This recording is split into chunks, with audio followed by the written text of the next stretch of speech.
crois que Jean-Georges a bien balayé le sujet. Je voudrais commencer par quelques remarques préalables. La première remarque, c'est que les sociétés ouvertes valent mieux que les sociétés fermées. La deuxième est que l'histoire économique du monde n'est pas une longue marche de la fermeture vers l'ouverture, mais une succession d'ouverture et de fermeture. Parce que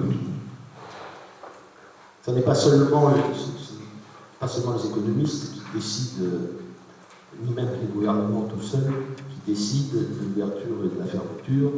Il arrive toujours un moment où les peuples s'en mêlent.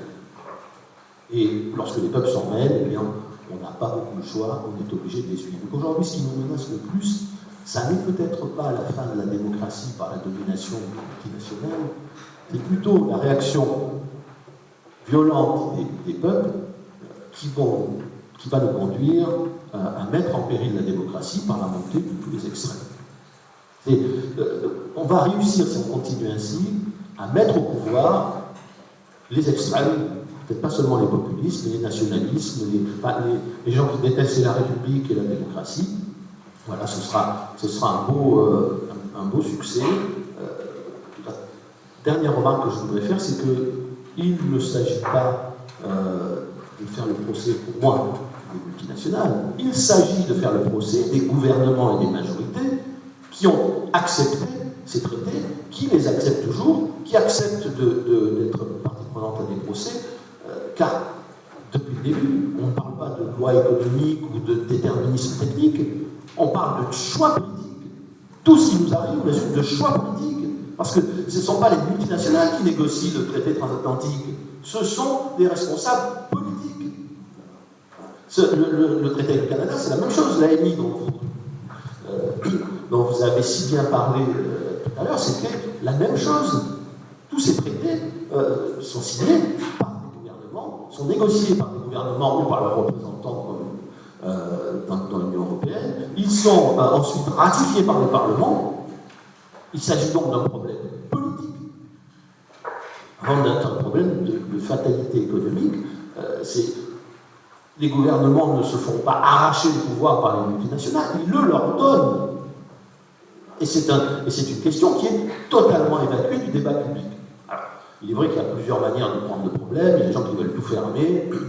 Ils expliquent qu'on va interdire la délocalisation, on va interdire le chômage. Bon, tout ça est absurde. Et entre les positions caricaturales des uns et les positions caricaturales des autres, il y a peut-être une grande place pour trouver un chemin raisonnable dans lequel les peuples préservent le droit d'écrire eux-mêmes leur propre histoire, de choisir eux-mêmes les normes selon lesquelles ils veulent vivre. Car le problème n'est pas de savoir qui scientifiquement a le plus raison, le problème est de savoir dans quelle société nous voulons vivre. On peut m'expliquer tout ce qu'on veut sur le caractère non nocif des OGM d'après une multitude d'études. Au fond de moi, je n'ai pas envie de manger des OGM. Et si, dans la société à laquelle j'appartiens, la plupart des gens n'ont pas envie de manger des OGM, eh bien, il est légitime de dire qu'on peut en manger aux États-Unis, et puis pas en France ou pas en Europe. Voilà, c'est pas un problème simplement scientifique. L'argument scientifique est un argument parmi d'autres. Mais il ne peut venir ni remplacer l'argument de la morale, ni l'argument du goût, ni les arguments les plus subjectifs qui tiennent aux valeurs de chacun. Et aux cultures de chacun. Donc aujourd'hui, on se trouve typiquement devant ce genre de cas, le TAFTA. Et le TAFTA, s'il est négocié par la Commission européenne, c'est d'abord parce qu'il y a eu un mandat. Bon. Alors, nous avons des comptes à demander à ceux qui ont donné ce mandat. D'autre part, on a dit qu'on ne pouvait pas arrêter les négociations. C'est vrai, puisque c'est l'Europe que nous avons construite, c'est ce espèce de monstre juridico-politique, économique, dont nous avons enfanté. Nous avons fait des choix politiques. On ne peut pas arrêter la négociation, parce que nous sommes contraints par les règles que nous avons nous-mêmes inventées, mais enfin, à la fin des fins, on ne sera pas obligé de le ratifier. C'est d'ailleurs, l'AMI n'a pas été ratifiée. Et pas parce que le commissaire européen négocie un traité que nous sommes obligés à la fin de dire oui. Et d'ailleurs, on devrait imposer maintenant une règle systématique. À chaque fois qu'il faut modifier d'une manière ou d'une autre la Constitution pour ratifier un traité, il faut que cette modification de la Constitution ne soit plus possible de l'adopter par le Congrès, uniquement par le référendum. Et il faut mettre ça dans la Constitution. Il y en a assez de ce système de contournement des peuples. Moi, j'ai tiré les leçons de ce qui s'est passé avec le traité de Lisbonne. Personne n'a été trompé. Nicolas Sarkozy l'avait annoncé dans sa campagne, mais ça a été un naufrage démocratique, il faut le reconnaître, et donc nous devons en tirer les conséquences. La conséquence, c'est plus jamais ça, et c'est au peuple de décider quel doit être leur destin. Alors, tout ça pour dire que nous avons les moyens. Nous avons les moyens de dire non. Nous avons les moyens de refuser de ratifier les traités. Nous avons les moyens de... Je ne reviens pas sur le contenu, l'histoire, elle est extraordinaire, cette histoire du tribunal arbitral. Et quand bien même, d'ailleurs, il ne serait pas arbitral, quand bien même ce serait un tribunal international, ce serait la même chose. Enfin, si on accepte ce principe, on accepte le principe que tout gouvernement peut être condamné simplement pour une politique publique. Donc, ça signifie que nous créons un droit international pour interdire les politiques publiques. Écoutez, dans ce cas, on supprime les gouvernements, on supprime les parlements, on supprime la démocratie, on supprime les nations. Il y aura un gouvernement mondial, mais sauf que c'est le gouvernement mondial des juges. Voilà. Oui, mais c'est ce que nous sommes en train de fabriquer. Notre problème, il est idéologique. Nous sommes en train de fabriquer à l'intérieur de chacune de nos démocraties, à l'intérieur de l'Europe et dans le monde, un gouvernement des juges, des autorités indépendantes, des traders. Il y a quelque chose qui est des bureaucrates, il y a quelque chose qui ne va plus, mais ce qu'il faut, c'est détruire cette idéologie, c'est la combattre. Enfin, il est extraordinaire, par exemple, que dans le débat sur l'élection présidentielle qui commence, cette question ne soit jamais abordée. Or, elle est absolument centrale. On débat de l'identité, on débat très bien. Comment voulez-vous avoir une identité dans un pays comme la France? Je vais un peu caricaturer, mais enfin, le jour où on peut produire du Bourgogne en Californie, du champagne en Inde, bon, il y a déjà une petite entorse à l'identité. Et le jour où on vous impose les mêmes normes sociales, les mêmes normes sanitaires, les mêmes normes environnementales qu'aux États-Unis ou en Chine, ben, il n'y a plus de défense possible d'aucune sorte d'identité. Puis après, on vous expliquera qu'il faut que tout le monde parle l'anglais parce que ça facilite le commerce. Vous n'aurez même plus le droit d'utiliser votre propre langue. Mais oui, dans aucune négociation, dans aucun document. C'est extravagant. C'est extravagant, mais c'est un combat de nature politique. Les entreprises, elles n'ont le pouvoir que dans la mesure où les États le leur abandonnent. Il n'y en a qu'un d'ailleurs qui en abandonne peu, c'est l'État américain. Aux États-Unis, les entreprises d'État s'entendent assez bien. Alors, de temps en temps, il y a des petites frictions, comme sur le cryptage des téléphones. Mais enfin, on voit bien l'utilisation, l'instrumentalisation de la justice américaine, on voit bien la pression du gouvernement américain sur le reste du monde, parce que les Américains savent très bien que s'ils diffusent leur mode de vie, leurs pratiques, leurs normes, eh bien, ils auront à la fois plus de pouvoir et ils pourront racketter une partie de la richesse humaine beaucoup plus facilement. Sans tomber dans la caricature anti-américaine, aujourd'hui, les Américains se permettent ce qu'ils ne se sont jamais permis. Encore une fois, la justice américaine, elle est extravagante. Il y a deux cas d'Alstom qui passe à New York alors qu'il y a un litige sur Alstom, on les mentonne. Vous avez eu les grandes amendes sur les banques, non pas comme pour la Deutsche Bank à cause des subprimes, mais tout simplement parce que dans leurs transactions, notamment avec les pays que les Américains considéraient comme interdits auprès de bancaires, elles n'ont pas respecté le droit américain tout en respectant le droit européen et le droit national. Et on leur a infligé des amendes gigantesques. Je ne parle même pas du scandale de la SNCF, où on a vu le gouvernement américain demander à négocier avec le gouvernement français. Vous savez, les descendants de victimes de l'Holocauste avaient porté plainte devant les tribunaux américains pour que la SNCF, qui avait transporté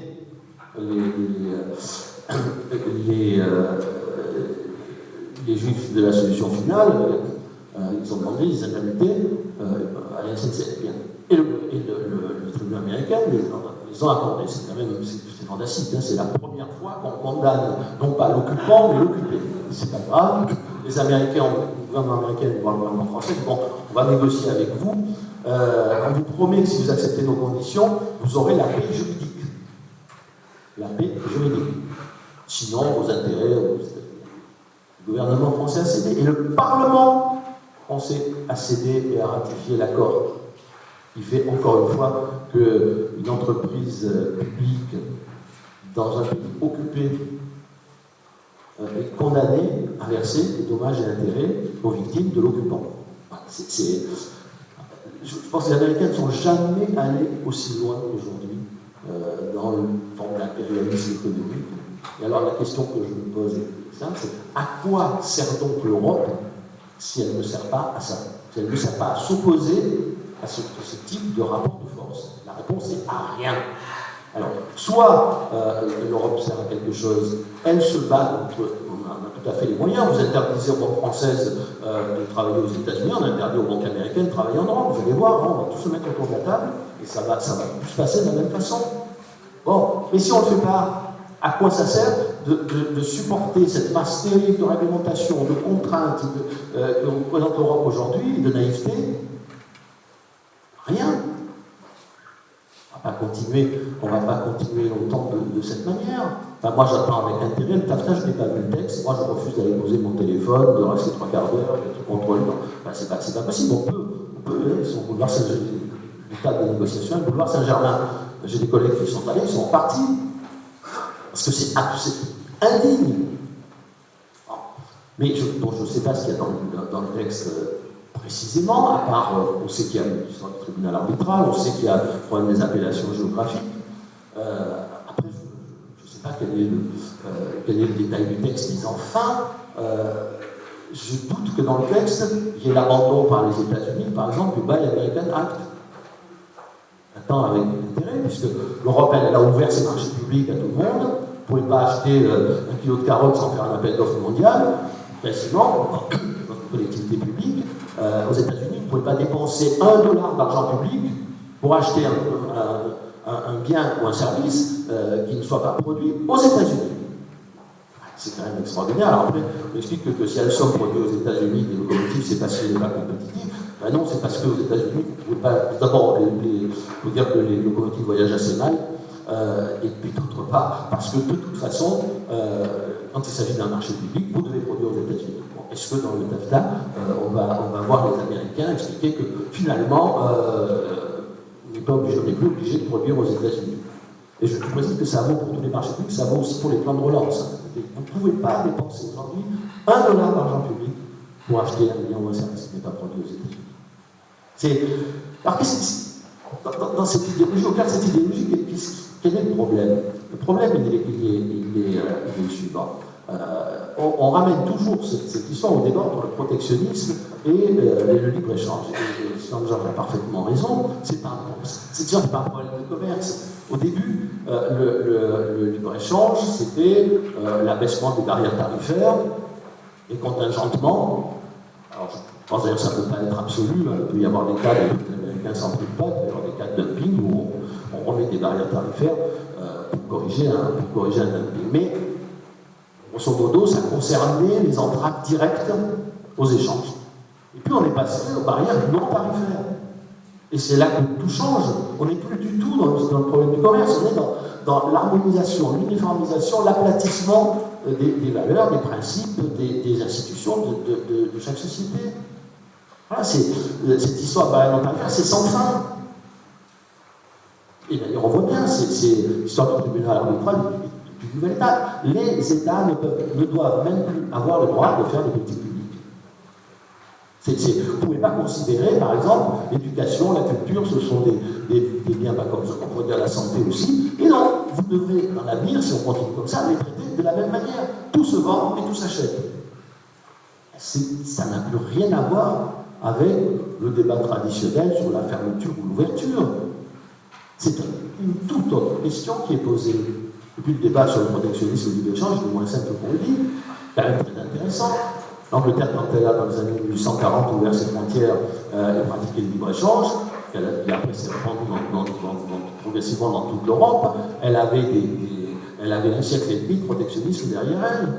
Et elle avait une très longue avance qui lui a permis pendant 30 ans de tirer parti du libre-échange. Les Américains, ils ont construit leur prospérité industrielle sur le protectionnisme au XIXe siècle, et même au début du XXe. Les Allemands, ils ont construit leur puissance industrielle sur le protectionnisme. Bon, après on a ouvert les fronts, on a ouvert les traités de libre-échange, très bien, puis après on a refermé, et puis après on a réouvert. Mais c'est toujours un jeu de rapport de force. Celui qui est pour le plus pour le libre-échange, dans l'histoire, c'est celui qui est le plus fort et qui a de l'avance. Et le paradoxe aujourd'hui, c'est que même celui qui n'est pas fort, il partage l'idéologie libre-échangiste et il accepte tout ça comme si c'était naturel. Voilà. C'est un peu le problème de Stockholm, mais enfin, c'est surtout une idéologie des élites dirigeantes de la plupart des pays occidentaux qui est folle. Et d'ailleurs, c'est très intéressant de voir ceux qui ont réussi dans le monde, les pays émergents, ont réussi à émerger, ils n'ont pas tellement pratiqué le consensus de Washington. Hein. La Chine, c'est pas un modèle, franchement, l'Inde non plus, l'Empire du Brésil non plus. Enfin, dans tous ces pays, les États sont intervenus, les États ont mené des politiques. En Chine, ils ont suivi une stratégie très sophistiquée, avec beaucoup de continuité. Rien dans le monde ne prouve que quand tout est ouvert, quand il n'y a plus de frontières, quand plus de nations et plus d'États et plus de gouvernements, la prospérité est garantie. Et rappelez-vous, hein, l'Europe, elle a les pays pour le savoir, on a fait l'acte unique, ça allait générer une prospérité extraordinaire, fantastique. Bah, on a vu, hein, c'est le continent qui a eu plus de difficultés économiques depuis les années 80, à part ça. Ou alors c'est la condition de la paix. Ça aussi, ça vaut la peine. Hein. Vous savez, il y avait une monnaie unique mondiale avant la guerre de 14, ça s'appelait l'État Laurent. Ça n'a pas vraiment empêché la plus grande boucherie de l'histoire. Tout ça, cette idéologie ne tient pas debout. Elle s'appuie sur ce mouvement presque naturel qui conduit toujours à aller trop loin dans une idée, même quand cette idée est bonne. C'est très, je trouve ça très significatif. Il y a une histoire que je raconte tout le temps, ceux qui me connaissent vont dire que je radote, mais ça fait rien. Pour ceux qui ont lu le Caligula de Camus, le début est extrêmement instructif, il s'applique tellement bien à ce que nous vivons. Au début, Caligula vient de perdre sa sœur, on ne sait pas trop si c'était sa maîtresse ou pas, mais enfin il est désespéré. Et arrive un conseiller qui lui dit César, je dois te parler de quelque chose de très important. Caligula lui dit franchement, j'ai autre chose à penser. Les affaires de l'État, ma soeur est morte. Et le conseiller insiste, et il parle de mais tu sais, César, c'est la chose la plus importante au monde. Oh, de quoi s'agit-il? Du trésor. Et Caligula dit bien, le trésor, oui, c'est vrai, il faut trouver de l'argent. Alors j'imagine, on va obliger tous les citoyens de l'Empire à établir un testament en faveur de l'État. Puis comme il faut de l'argent régulièrement, chaque année on en tirera un certain nombre au sort et on les exécutera. Le conseiller un peu effaré, mais César il ne pense pas. Et il dit, mais enfin, tu m'as bien dit que c'était le trésor était la chose la plus importante au monde. Donc, c'est plus important que la vie humaine. Et il dit, vous savez, désormais nous allons vivre selon la logique, vous allez voir, vous allez souffrir. Tout ça pour dire que la logique c'est quelque chose de très important, de très beau, de très utile. Mais même la logique, quand vous la poussez jusqu'au bout, elle devient catastrophique. La plus belle idée du monde, la religion la plus généreuse, prenez une religion d'amour, poussez-la jusqu'au bout du bout, et vous aurez les bûchers de l'Inquisition. Bon, et là, c'est pareil. La société ouverte, mais oui, très bien. La liberté des échanges, oui, très bien. La liberté de circulation, très bien. Mais jusqu'où? Il y a toujours un moment où ça finit par devenir problématique. Il y a toujours un moment où on va trop loin. Donc aujourd'hui, le débat il est faussé. On balance de grandes idées à la figure qui en soi sont elles-mêmes sont de très belles idées, mais on s'en sert pour aller tellement loin qu'on se dirige vers des catastrophes. Et encore une fois, les catastrophes, avant d'être économiques, elles seront politiques. Regardez ce qui se passe dans le monde. Regardez l'émergence des extrêmes. C'est terrifiant. Voilà. Vous savez, encore une fois, l'économie répond aussi aux désirs des peuples. Quand ces désirs sont trop longtemps frustrés, eh bien, on débouche sur la révolte des peuples. Merci.